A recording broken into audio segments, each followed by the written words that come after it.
I never thought a simple knock at my bedroom door would change everything. But there he was, my sister's husband, his eyes red from crying, his voice trembling as he said, "I didn't know where else to go." That moment shattered the boundaries we both swore we'd never cross.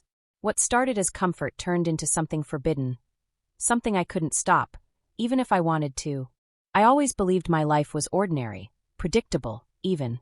I grew up in a small town where everyone knew everyone, and secrets were hard to keep. My sister, Emily, had always been the golden child. She was beautiful, successful, and seemingly had it all. A career she loved and a husband, Adam, who adored her. I admired her from afar, always feeling like I lived in her shadow. Adam was everything I wasn't, confident, charming, and magnetic. He had a way of making everyone feel special, including me. From the moment Emily introduced us, he treated me like family. He was supportive, always asking about my goals and dreams, pushing me to believe in myself when I doubted my worth. At first, I saw him as an older brother, someone to look up to. But life has a funny way of throwing curveballs. I had just gone through a breakup, and my self-esteem was in shambles.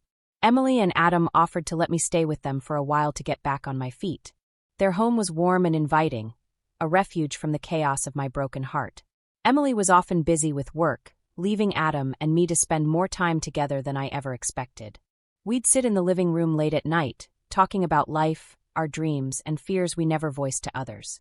He made me laugh when I wanted to cry and listened without judgment. Slowly, the boundaries between us blurred, not intentionally, but dangerously. I started noticing little things about him. The way his eyes lingered when he spoke to me, the way his hand would brush against mine and linger just a second too long.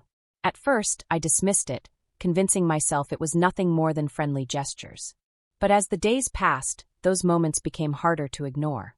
I told myself it was harmless, that he was just kind, that I was reading too much into it. But deep down I knew better. The way my heart raced every time he entered the room told me the truth I didn't want to face. I was falling for him, and no matter how hard I tried, I couldn't stop.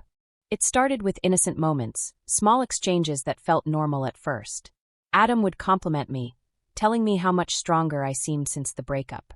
He'd flash that easy smile, the kind that made me forget my worries, and suddenly, I felt seen in ways I hadn't in years. I told myself it was harmless. After all, he was my sister's husband, and I trusted him. But then things began to change. I started catching him looking at me, longer than he should have. His gaze felt heavy, like it was searching for something I wasn't sure I wanted to give. At dinner, his knee would brush against mine under the table and stay there just a beat too long. My stomach would flip, but I'd laugh it off, pretending not to notice. One night, Emily had to work late. Adam and I ended up watching a movie together. Halfway through, the power went out, leaving us in darkness. I remember how close he was, his voice low as he joked about ghosts and keeping me safe. When he reached out to touch my hand, it felt deliberate. My breath caught, but I didn't pull away. That was the first time I realized I didn't want to pull away. After that night, it became harder to ignore the tension between us. He started texting me during the day, short, flirty messages disguised as jokes. "Your trouble," he'd write, followed by a winking emoji. I'd respond with nervous laughter, my heart pounding. It was dangerous, but I couldn't bring myself to stop. I began dressing differently when I knew he'd be home. Tight jeans, low-cut tops. I hated myself for it, but I craved his attention. And he noticed. One afternoon, while Emily was out running errands, I was folding laundry when Adam walked in. His eyes traveled over me slowly, and suddenly, the air felt too thick to breathe. "Do you ever think about what it would be like?" he asked softly, his voice barely above a whisper. "What?" My voice cracked. "If we met under different circumstances." I froze. Every alarm in my head told me to end the conversation, to walk away. But I didn't. Instead, I looked up and saw the same hunger in his eyes that had been building in my own. We didn't touch that day, but the words lingered. They hung between us like smoke, impossible to clear. From that moment on, we both knew. This wasn't just friendship anymore. I found myself making excuses to be alone with him. Whether it was helping him fix something around the house or running errands together, I soaked up every moment. Each accidental touch, every stolen glance, pushed me closer to the edge. But guilt began to creep in. I'd see Emily smiling at me, completely unaware, and my stomach would twist. I wanted to stop, I told myself I would. Yet, every time I looked at Adam, the line between right and wrong blurred until it disappeared completely. I knew I was playing with fire, But it was too late. I was already burning. The night it all changed, Emily had left for a work trip, leaving Adam and me alone in the house. I told myself nothing would happen. I even planned to spend most of the evening locked in my room. But then he knocked on my door. "I can't sleep," he said, his voice low, almost hesitant. Neither could I. We ended up in the living room, sitting on opposite ends of the couch. At first, we tried to keep it light, talking about movies, work, and random things to fill the silence. But it wasn't enough to drown out the tension. Every glance lingered too long. Every word felt heavier than it should. When he shifted closer, I didn't move away. "You feel it too, don't you?" he asked, his voice barely above a whisper. I wanted to deny it, to pretend this wasn't happening. But the truth had already taken root. Yes, I admitted, my heart racing. The moment hung between us, fragile and dangerous. Then he reached out, brushing a strand of hair behind my ear. It was such a small gesture, but it sent shivers through me. I knew I should stop him. I should have said something, anything to end it. Instead, I leaned into his touch. The first kiss was hesitant, almost unsure. But the second was hungry, desperate, and unstoppable. His hands explored my skin, and every touch ignited something I hadn't felt in years. Something forbidden but intoxicating. I told myself it was just one moment, one mistake I could walk away from. But the deeper we sank into each other, the harder it became to stop. We didn't make it to the bedroom that night. The couch became the place where everything changed, where the lines we'd tried so hard to maintain shattered into pieces. The next morning, reality hit like a tidal wave. I woke up tangled in his arms, the guilt already gnawing at me. "This can't happen again," I whispered, more to myself than to him. But even as I said it, I knew it was a lie. The days that followed were a blur of stolen moments and secret touches. We couldn't stay away from each other. The thrill of sneaking around was as addictive as the passion we shared. Every whispered, "I shouldn't be here," only made it harder to resist. We found excuses to be alone. Trips to the store turned into stolen kisses in parking lots. Late-night talks in the kitchen turned into lingering touches that neither of us wanted to end. It was reckless and wrong, but I didn't care. The guilt was always there, lingering in the background. Every time Emily called to check in, I felt like a monster. She trusted me, loved me, and I was betraying her in the worst way imaginable. But the moment Adam touched me, all the guilt melted away, replaced by a hunger I couldn't control. One night, after Emily had come home, I saw them laughing together, completely unaware of the storm brewing beneath the surface. I should have felt relief that we hadn't been caught, but instead I felt jealousy. I hated how easily he slipped back into his role as her husband, like what we had meant nothing. When I confronted him later, he didn't deny it. "I can't lose her," he said. "But I don't want to lose you either." His words only made it worse. I wasn't just betraying my sister. I was setting myself up for heartbreak. But even knowing that, I couldn't stop. The nights became riskier. The lies grew bigger. And with every passing day, I knew we were getting closer to the moment when it would all come crashing down. But I didn't care. Because when Adam touched me, the rest of the world disappeared. The night everything unraveled started like any other. Emily had gone to bed early, exhausted from work, leaving Adam and me alone in the living room. The tension was unbearable. He sat close, too close, and the warmth of his body was enough to make my pulse race. "I can't keep doing this," I whispered, my voice trembling. "Neither can I," he said. But instead of pulling away, he leaned in, his lips brushing against mine. I wanted to stop. I wanted to push him away, to end this madness before it destroyed everything. But his touch was like fire, and I was already burning. We didn't hear Emily come down the stairs. The sound of her gasp froze us in place. I turned to see her standing at the bottom of the staircase, her face pale, her eyes wide with disbelief. What is this?" she stammered. I jumped off the couch, pulling my shirt down, my heart slamming against my chest. "Emily, it's not what it looks like. Don't you dare," she snapped, her voice trembling with rage. "Don't you dare lie to me." Adam stood up, his hands raised as if that could somehow calm her. "Emily, just listen." "No." Tears streamed down her face as she backed away. "You're my sister. How could you?" The words hit me like a slap. I had no defense. No excuses. Everything I had feared was now real, and there was no way to take it back. Emily turned and ran up the stairs. Adam tried to follow her, but she slammed the door in his face. The sound echoed through the house, final and devastating. I stood there, frozen, as the weight of what I had done crashed over me. I wanted to run after her, to beg for forgiveness, but I knew it wouldn't matter. I had betrayed her in the worst way possible. The fallout was immediate. Emily refused to speak to me.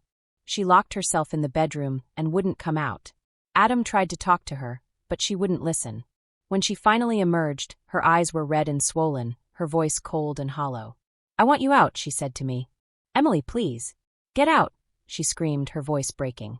"I don't ever want to see you again." I packed my things in silence, tears blurring my vision. Adam tried to stop me, but I pushed him away. This wasn't his choice anymore. I had destroyed everything, and now I had to face the consequences. As I walked out the door, I glanced back one last time. Emily was standing in the hallway, her arms wrapped around herself like she was trying to hold herself together. Adam stood behind her, looking just as broken. But none of it mattered. The damage was done. The days that followed were unbearable. Emily blocked my number, refusing to take my calls or answer my messages. I tried to explain, to apologize, but it was too late. The betrayal cut too deep. Adam and I didn't speak either. Whatever we had, whatever fire had burned between us, was now smothered by guilt and regret. I moved into a small apartment across town, far away from the memories that haunted me. But no matter how far I ran, I couldn't escape the guilt. It followed me everywhere, a constant reminder of what I'd lost. Late at night, I'd lie awake, replaying that moment in my head. Emily's face, her voice, the sound of the door slamming shut. It was like a nightmare I couldn't wake up from. I thought about Adam too, about the way he made me feel alive, even if only for a moment. But that moment came at too high a price. I told myself it was over, that I'd never see him again. But some nights, when the loneliness became too much, I'd wonder if he missed me as much as I missed him. And that scared me more than anything. Because despite everything, despite the guilt, the shame, and the heartbreak, I still wanted him. And I didn't know if I'd ever stop. The silence after the storm was deafening. Emily was gone, vanished from my life as if I had never existed. The bond we once shared, built over years of laughter, secrets, and support, was destroyed in a single night. And it was all my fault. I sat in my tiny apartment, surrounded by boxes I hadn't bothered to unpack. Every corner of the room felt hollow, reflecting the emptiness inside me. My phone stayed silent, no calls or messages from Emily, not even from Adam. I told myself it was better this way. But every day felt heavier than the last. I couldn't sleep. I couldn't eat. My thoughts circled endlessly, replaying the moment she caught us, the look in her eyes when she realized what I had done. Betrayal. Pain. Disgust. I hated myself. And yet a part of me still longed for Adam. I tried to fight it. I told myself that it wasn't love, just infatuation fueled by loneliness and bad decisions. But the nights were the hardest. I'd stare at my phone, wondering if he was thinking about me too. Then one evening he called. His voice was quiet, strained. "I can't stop thinking about you." I closed my eyes, my heart sinking. "Adam, don't. I miss you," he said. "I know it's wrong, but I can't help it." Tears filled my eyes. "I miss you too. But it doesn't change what we did. It doesn't make it right." We both knew the damage was irreparable, yet neither of us could let go. The guilt gnawed at me, but so did the longing. We tried to convince ourselves that we could stop, that it was over, but we kept finding our way back to each other. I hated the person I had become, weak, selfish, and willing to risk everything for moments that couldn't last. But Adam made me feel alive in a way no one else ever had. And that made it impossible to walk away. Eventually, Emily found out. I don't know how. Maybe she saw one of our texts or overheard a phone call. But one day, she showed up at my apartment. Her face was hard, her voice steady. "I don't care what excuses you have. I never want to see you again. Emily, please," I begged. "I'm sorry. I never meant." "You never meant to get caught," she snapped, her eyes blazing. "But you did. And now you have to live with it." She turned to leave, but before she walked out the door, she said something that shattered me completely. "I trusted you more than anyone. And you destroyed that. You destroyed me." Her words echoed in my head long after she was gone. I wanted to fix it, to undo everything, but I knew it was impossible. The damage was done, and there was no going back. Adam and I tried to keep seeing each other, but it didn't take long for the cracks to show. The guilt was too much. Every kiss felt tainted, every touch stained by what we had done. One night, he came over and told me it had to end. "I can't do this anymore," he said, his voice breaking. Neither could I. I watched him leave, and this time, I didn't stop him. The weeks that followed were the loneliest I had ever known. I lost my sister, the man I thought I loved, and any sense of who I used to be.